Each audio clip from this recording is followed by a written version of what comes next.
Welcome back. If you've just joined us, you're watching the news at 10 on Channels Television, coming to you live from Lagos. A reminder of our top stories. Once again, President Buhari gives marching orders to security chiefs to deal decisively with bandits and kidnappers in Zamfara and other troubled parts of the country. House of Representatives gives President Buhari 48 hours to address Nigerians of the continued killing by bandits and armed herdsmen across the country. Rivers APC's attempts to reverse its exclusion in the state governorship election meets dead end as Supreme Court strikes out appeal by another faction of the party. And Sudan's military sacks President Omar al-Bashir from power following weeks of protest by citizens asking him to step down after about 30 years in power.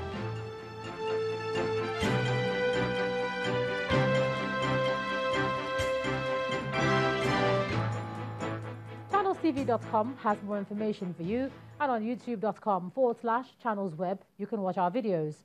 You can also watch us on your mobile device via your browser or download the Channels TV app for Android and iOS devices from their respective stores. Besides giving you access to news and updates on the go, the Channels TV and Channels 24 app has an eyewitness feature that you can use to share pictures, videos, or news of happenings around you. Just install the app, tap and swipe to reveal the menu, and then please follow the instructions. We continue with security stories and the situation in the country. And for the Acting Inspector General of Police, Mr. Muhammad Adamu, it's time for his men to change tactics. And he's asking commissioners of police and senior police officers to stay ahead of the criminals and redouble their efforts to tackle the security challenges currently confronting the nation. He was speaking at a monthly conference for commissioners of police and senior officers of the force in Abuja, where he applauded the successes recorded by the force since the launch of Operation Puff Adder on April the 5th. While the debate on the cause of the upsurge in crime will be a subject of debate or academic conjecture, what remains undebatable is the fact that the primary and statutory duties of the Nigeria Police as the lead agency in internal security framework is the prevention and detection of crime and maintenance of our internal security order. In this regard, let me emphasize that as strategic police managers, your professional competence is measured by your capacity to dissect the trends and patterns of crime within your area of jurisdiction, develop and modify crime management strategies, and deploy your human and material assets towards achieving a stable security order. Let's take a look at some legal stories now. It appears all attempts by the All Progressives Congress in Rivers State to challenge its disqualification from the just concluded governorship election in the state has hit a brick wall. And that's because a 7-man panel of judges of the Supreme Court today struck out an appeal filed by the party and Tonya Cole on grounds that the notices of appeals presented before the court were incompetent. The All Progressives Congress, represented by its counsel Jibril Okutekwa, has asked the Supreme Court to overrule its own decision, which had earlier upheld the restraining order that barred the APC in Rivers State from participating in the 2019 general elections. The All Progressives Congress had approached the Apex Court, claiming that the restraining order from the High Court of Rivers State, which prevented them from fielding candidates, was obtained in a fraudulent manner. However, counsel to the PDP, Emmanuel Okala, had drawn the attention of the Supreme Court to the notice of appeal of the APC, where the party erroneously prayed the Court of Appeal instead of the Supreme Court to grant its reliefs. Mr. Okala argued that the APC had not asked for anything from the Supreme Court, and therefore the notice of appeal is incompetent in law, and urged the Apex Court to strike it out or dismiss it. Acting Chief Justice Ibrahim Mohammed agreed that the notice of appeal by the APC was incurably defective and grossly incompetent. Justice Mohammed therefore struck out the notice of appeal and dismissed it for being incompetent.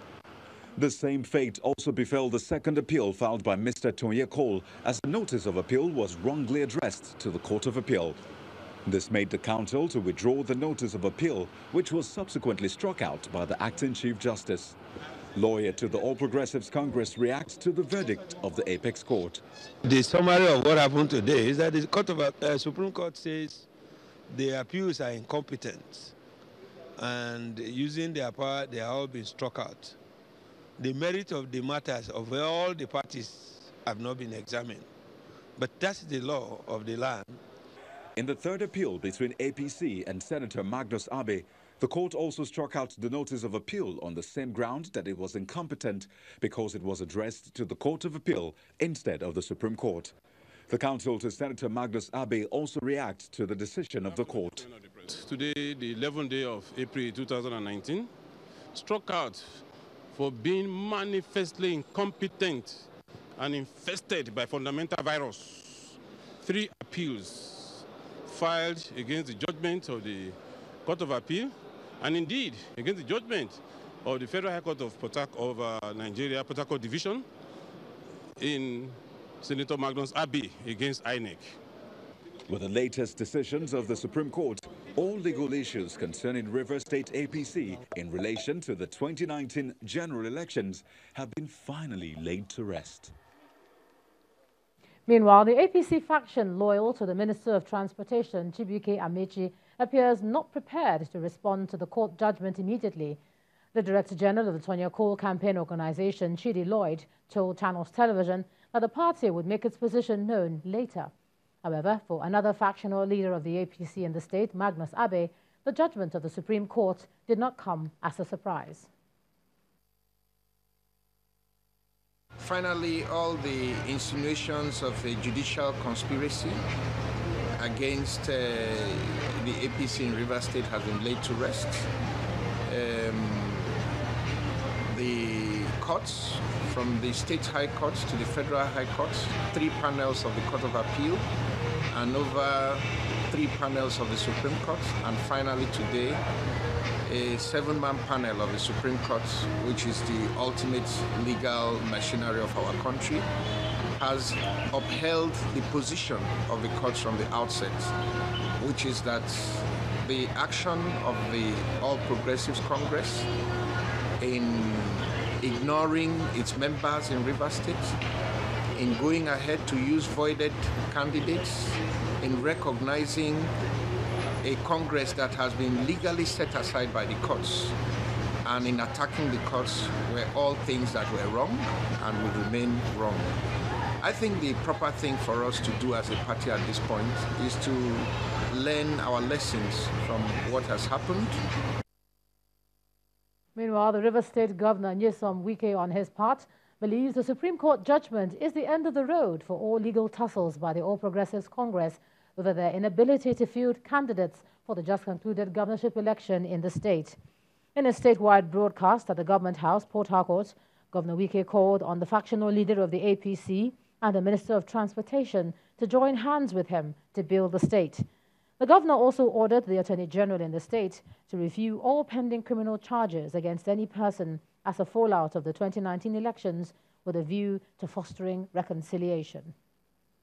Salute the opposition for the courage to fight within the confines of the law to the end. Now that the legal battle is over, the task of building the state must take precedence over all other considerations.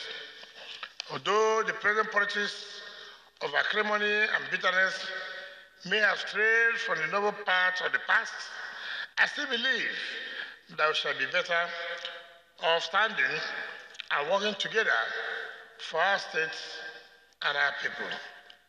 I therefore appeal to the All Progressives Congress and the factional leader, the Minister of Transportation, to join hands with us to move our dear state forward.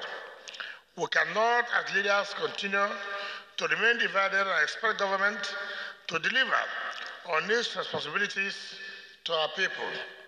Let us from henceforth seek the common ground instead of allowing our differences to be exploited to retard our march to progress. In another matter that ended up in court, the Economic and Financial Crimes Commission has asked the Chief Judge of the Federal High Court, Justice Adamu Abdul Kafarati, to transfer the trial of the immediate past governor of Ekiti State, Ayodele Fayose, from Justice Mojishola Olatoregun to another judge of the court. The EFCC made the request in a petition dated March the 21st and written by its acting chairman, Mr. Ibrahim Magu. Channels Television's judiciary correspondent Shola Shoyeli obtained a copy of the petition, which authenticity was confirmed by the acting head, media and publicity of the EFCC, Mr. Tony Orilade. In the petition, the EFCC recalled that when the case was filed in 2018 and Justice Olatoregun, who is the administrative judge of the court in Lagos, assigned it to herself, despite the fact that she is from the same state as Mr. Fayoshe, many civil society organizations protested. According to Mr. Magu, the EFCC is now withdrawing its confidence in the trial judge after the altercation between her and the EFCC counsel, Mr. Rotimi Jacob, in open court on March the 20th, 2019. The petition concludes by saying that Justice Olatorego cannot dispassionately and transparently try the case, and the EFCC is constrained to state that it's lost confidence in her ability to do so. The EFCC therefore requests the transfer of the case to another judge of the court for trial. Let's cross over to Abuja now. Here's Makwe Ogun Yusuf. Makwe. Hello, Ijoma. Welcome our viewers to Abuja. We have more stories from the courts now. A federal high court has suspended judgment in the suit filed by the Legal Defense and Assistance Project, seeking the removal of the Senate President and 55 lawmakers who decamped from their various political parties to other parties. Justice Okonabang held that even though the lawmakers were duly served and had ample time to defend themselves, they failed to do so, but instead chose to disrespect the court and then turn around to try and arrest the judgment of the court. Our correspondent Amaka Okafo reports. Federal High Court 7, presided over by Justice Okonabang, ought to deliver a judgment on the defection of lawmakers, including the Senate President Dr. Bukola Saraki, in a suit seeking their removal for defecting from their political party before the expiration of their term in office. However, the judgment was not to be, as the lawmakers sought the leave of court to be heard and also questioned the jurisdiction of the court and the stake of the plaintiff, the Legal Defense and Assistance Project, a civil society organization. Counsel to the lawmakers, Mahmoud Mogaji, argued that the lawmakers should be heard because the suit is defective, and the lawmakers are also questioning the jurisdiction of the court to hear the suit.